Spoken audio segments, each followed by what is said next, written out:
La formule magique, se laisser faire. La voie facile est la plus forte.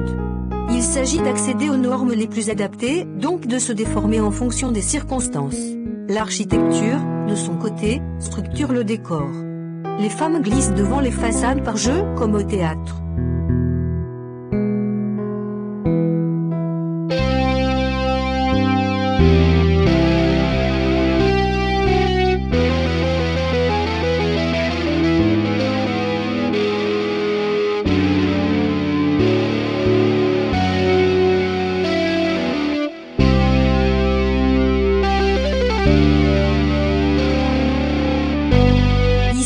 On déambule dans un corset de lignes qui segmente, serre, encadre le territoire.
Le fantôme de l'Occident se répand parfois au milieu des enseignes lumineuses. S'inscrivent alors, sur le ciel mauve des crépuscules, quelques donjons pointus.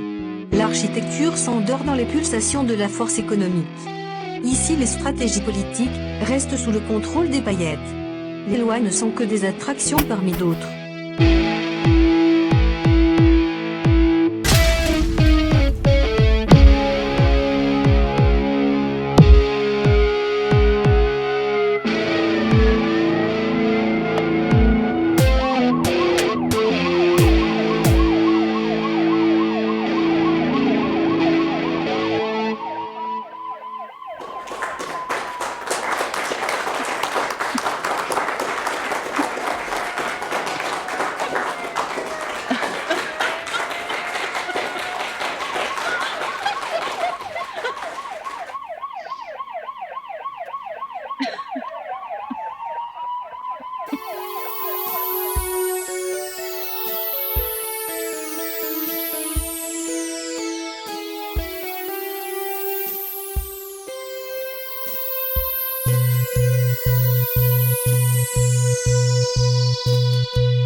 c'est rester connecté non pas au plus grand nombre, mais aux individus les mieux placés. Aux groupes qui favorisent au mieux la concrétisation de notre travail. Puis ce travail, il faut le vendre. Tenue correcte exigée. Le choix ne manque pas. Le prestige en soi ne sert à rien. Il élimine certes une part de nos activités inutiles en tournant la personnalité vers ce qu'elle estime être le plus admirable. Il est calculé pour plaire mais aussi pour bousculer. Le prestige est cet élan vers l'art, la mode, le spectacle, incarné dans une mise en scène déterminée par le besoin de surprendre et de se différencier. Le statut, de son côté, est le vernis du prestige. Il lui donne tout son sens. Il glisse au milieu des surfaces de la réussite. Il est l'acceptation d'une étrangeté enregistrée, remarquée par les autres.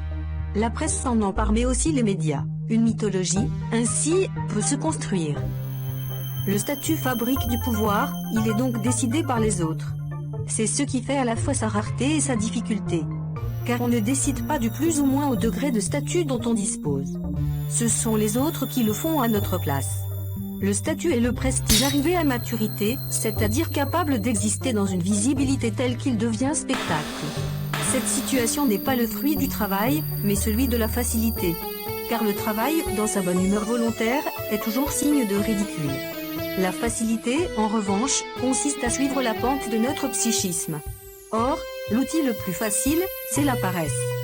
Faire travailler la paresse, en quelque sorte, c'est difficile. Mais c'est la difficulté inhérente à toute forme de facilité. Le prestige, une fois devenu valeur marchande, devient statut. Le statut transforme l'individu en marque à travers le processus de son incarnation économique. Toute visibilité est commerciale. C'est dans la nature de la visibilité d'exister à travers la matérialité de l'argent. Dans tout risque, il y a une forme de mépris pour l'échec. Le monde s'organise sur l'absence de certitude finale.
Ici, vient faire son casting pour un shooting destiné à des publications imaginaires.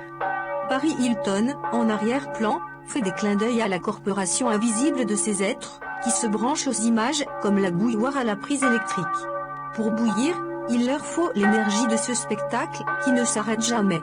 Le 109 pétrit cette matière de corps et de jambes. Ici, on eut toute forme de goût et l'on marche beaucoup. La cliente fait des kilomètres, pour être sûre de trouver le tissu ou la forme idéale, même si curieusement, elle semble déjà servie. Tous les étages se fondent les uns dans les autres à l'intérieur de schémas redondants du désir. Lolitas gothique, prostituée, femme fatale, soumise, dominatrice, robot du plaisir.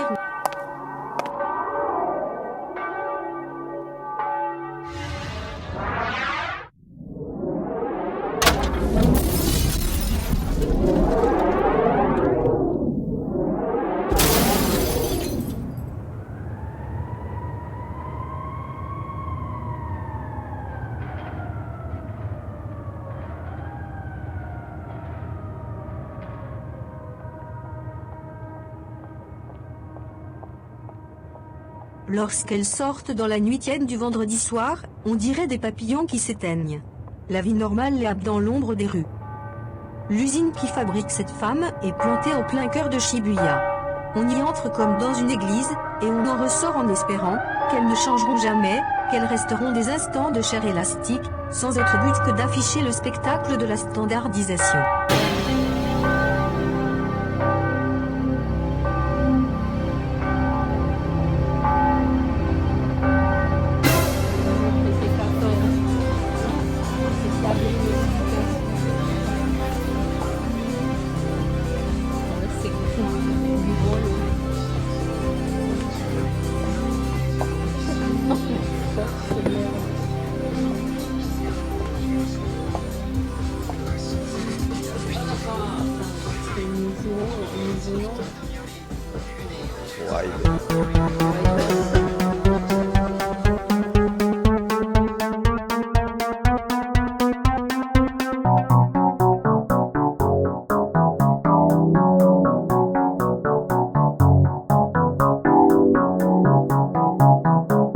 Dans cet empire de Babylone, le territoire de grandeur absolue est l'escalator. Là, elle glisse enveloppée dans un silence intérieur, comme enfermée dans un aquarium. Pour quelques instants, les jambes cessent la mécanique du shopping. Le champ oblique de l'escalator suspend le commerce dans une attente. La cliente descend ou monte, cela dépend des impulsions de son cerveau. Elle peut se laisser griser par la quasi-absence de mouvement. Mais quand même, elle avance, glisse d'un étage à l'autre, avec sa carte bancaire, comme seul branchement à la réalité. Les marches qui s'emboîtent les unes dans les autres mangent son attention. Le shopping consiste à remplir du temps avec de l'argent, et quoi de plus merveilleux que ce moment où justement, l'argent ne peut accomplir sa mission? Dans ce flottement, l'être pèse le pour et le contre d'un achat. Il évalue l'incidence d'un paiement différé. Il se projette dans des vêtements nouveaux, aperçus sur un mannequin. Mais le plus fréquemment, il se contente du bonheur, qui consiste à rester entre parenthèses. La lueur des néons, qui tombe sur son visage le maquille. Le sourire se fige. L'attention se détraque dans une inertie de manège, dont on a coupé le branchement à la prise électrique. À l'arrivée, les jambes reprennent le rythme régulier de la marche. Elles se répandent à nouveau au milieu du nectar bruyant des produits. Au contraire, d'autres continuent leur descente, dans un retour à la réalité qui, dehors, les sortira de toute cette cocaïne. Maquillées, galbes de mini-jupes et de chaussures de bal, elles prendront le large au sein des machines sociales qui vont les avoir dans le remous des vagues publicitaires.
À l'écart de cette foire aux sensations, on trouve à Tokyo du vide, du silence et de l'espace.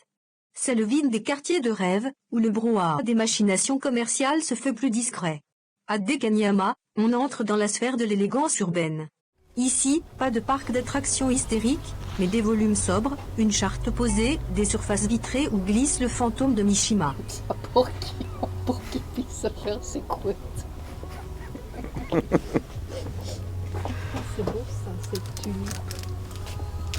Non, t'aimes pas? Oui, c'est beau. J'adore, mais c'est trop lourd. C'est pas mal, c'est miroir. Chignon et où?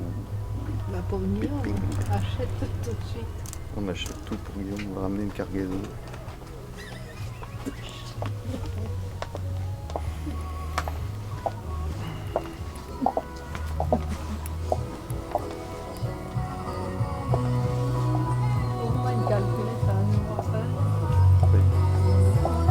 Si elle sert à rien, elle se prix-là, tu l'achètes. Tu la sors qu'elle sert à rien. Ça pour rien. Oui. Ouais, ouais. On a des chaussettes en tout, quand même. Tu vois? Ça, je le cherchais, c'est impossible.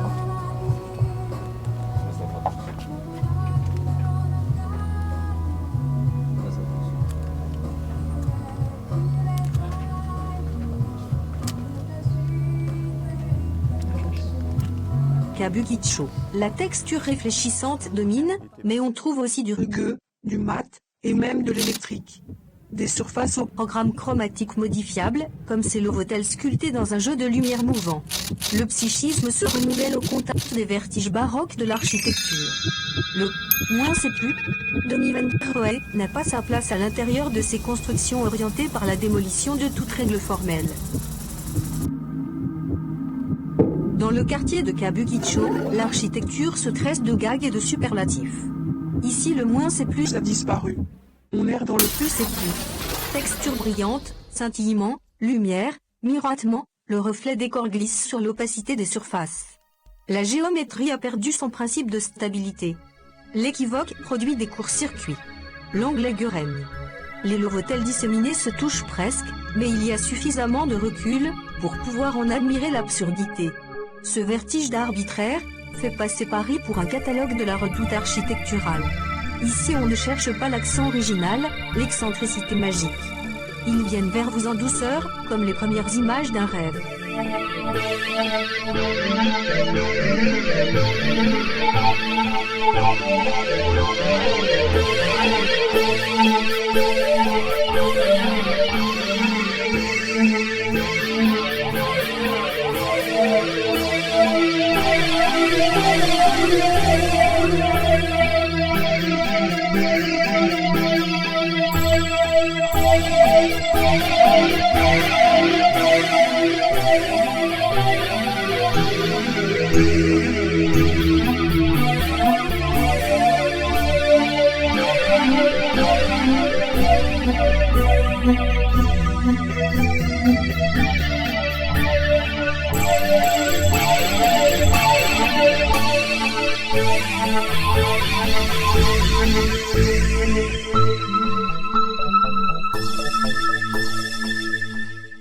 Tokyo est un mikado de bifurcation temporelle. On y vit des époques différentes simultanées. Les icônes du passé touchent celles du futur. Elles s'y déploient avec la même grandeur commerciale.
Mais la façade des magasins, enrobée par le rayonnement des caissons lumineux, a ce filtre sale des crépuscules.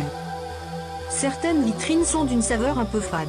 On imagine que quelques clients apprécient aussi la banalité au milieu de la race supérieure des décors de prestige. Les magasins qui vont le plus loin dans la tentative flamboyante d'un art total et magnifique ont toujours cette allure de bordel élégant.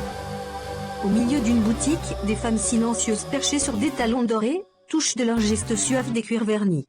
Elles-mêmes semblent enrobées par le blister des crèmes soyeuses, dont elles s'enduisent la peau en guise de déguisement.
La texture réfléchissante domine, mais on trouve aussi du rugueux, du mat, et même de l'électrique. Des surfaces au programme chromatique modifiable, comme ces lorotelles sculptées dans un jeu de lumière mouvant. Le psychisme se renouvelle au contact des vertiges baroques de l'architecture. Le « moins c'est plus » Dommy van der Rohe n'a pas sa place à l'intérieur de ces constructions orientées par la démolition de toute règle formelle. La nature produit des systèmes. La culture fabrique des ordres. Ordre de grandeur, de démesure ou de chaos. Mais le chaos n'est plus à la mode. Et c'est tant mieux, car quel mot plus creux que ce terme vague, destiné à alimenter le cerveau des somnambules? Ici, l'architecture a pris des directions cloutées de normes qu'elle s'invente au fur et à mesure de son histoire.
En achetant un Gentroé, je m'injecte le vaccin, qui me permettra de ne jamais finir clochard. Ce n'est pas de l'ironie, qui glisse dans le champ de la mode, mais de la prescription. Une médication stylistique. La forme prend ici un sens médical, préventif, bien supérieur à notre sécurité sociale. Le « trou de la sécu » est ici le trou du pantalon, et il est bien moins cher.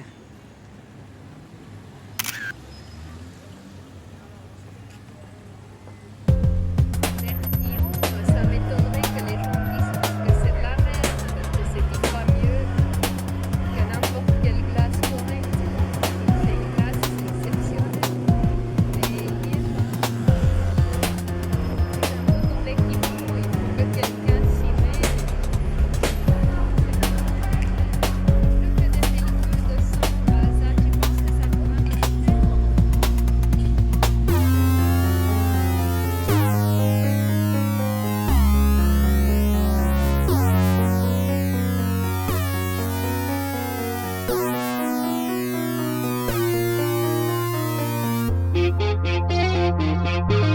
On dirait que le cinéma, en tant que divertissement, a disparu de cette nature urbaine. Les pratiques consuméristes ont remplacé la fiction. Elles font vibrer le cœur des individus au même titre que la salle obscure. C'est qu'il y a du sombre, aussi, dans l'achat. Du mystère, et même du suspens. Cela va-t-il plaire? Est-ce trop à la mode? Pas assez? Est-ce que ma voisine achète le même? Et surtout, le trou sur le compte bancaire, c'est grave, docteur? La mode est aussi un scénario de fiction. Dans ces conditions, à quoi bon payer une place relativement chère pour voir des têtes de stars américaines?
Les situations économiques enchaînent catastrophe sur catastrophe, toutes rattrapées au dernier moment par des procédés innovants. Le mystère de l'argent se vit au quotidien. Les vagues économiques dépendent de la qualité de l'interaction entre la clientèle et les boutiques. Des phénomènes englobés de stratégies, certes. Mais une entreprise reste un projet intérieur, poussé par une intention individuelle. L'enjeu capitaliste reste une œuvre qui trouvera ou non son public. L'objectif d'une entreprise, c'est le profit. Mais un profit souple, dont l'argent n'est qu'une des composantes mineures. Les vendeuses sont des poupées gonflables. La parade des gestes commerciaux fait tourner le manège des énergies économiques. Programme simple, dédié à des mécanismes de survie. Dans d'autres cas, le vendeur a cette allure un peu funeste et raide, comme s'il vivait replié dans un sarcophage. Mais si vous touchez le tissu d'une veste, et même décrochez l'item de son porte-manteau, il sourira, brisera le carcan qui le comprime, et s'empressera de vous accompagner vers la caisse enregistreuse.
Il ne faut pas prendre le commerce pour une exploitation généralisée. Le scénario est plus joyeux. La mise en vente des productions humaines s'appuie sur les processus de l'ingénierie biologique. La vente et l'achat sont donc la conséquence de mécanismes génétiques, au même titre que la faim ou les pulsions sexuelles. L'organisation capitaliste est la conséquence du design biologique de l'espèce humaine. Le capitalisme est le costume de la pulsion consumériste, et comme n'importe quel costume, il mérite des ourlets, des ajustements et des retouches.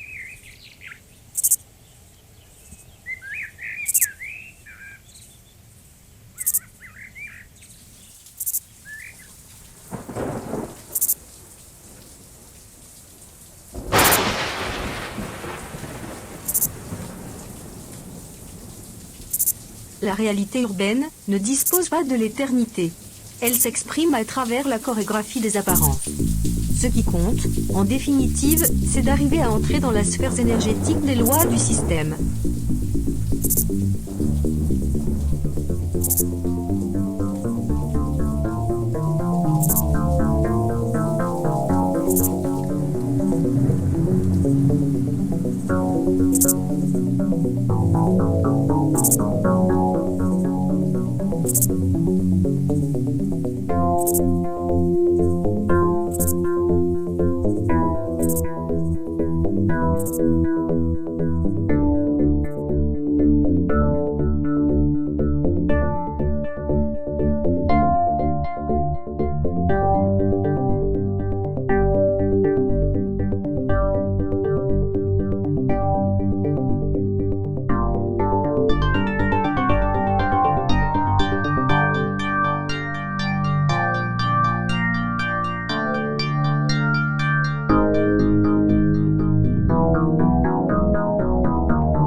simplicité.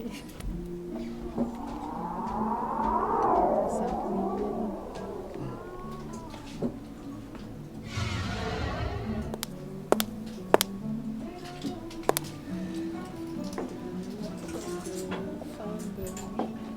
Fin de...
Le seul moyen d'accéder à l'intérieur du système est d'en négliger son importance.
un peu repu de cahiers.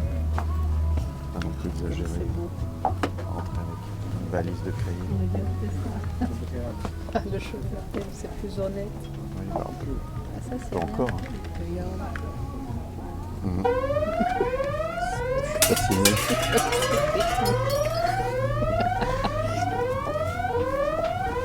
Ah, je crois que c'est là que j'ai acheté des...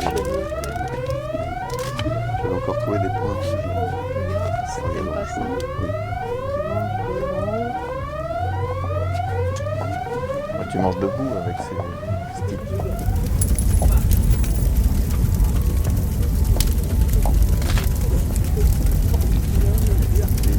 Il croit qu'il pour les oreilles, comme il écoute bien beaucoup de musique,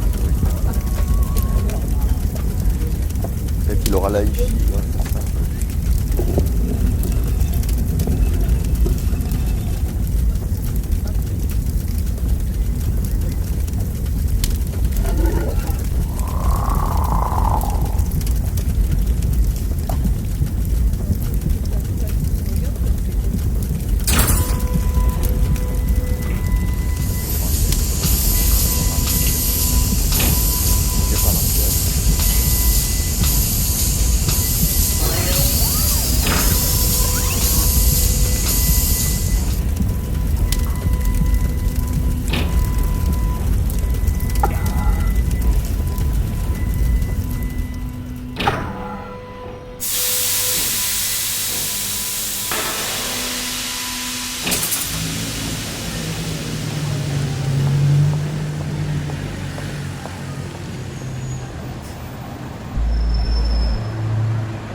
On va vers la flotte. Allez.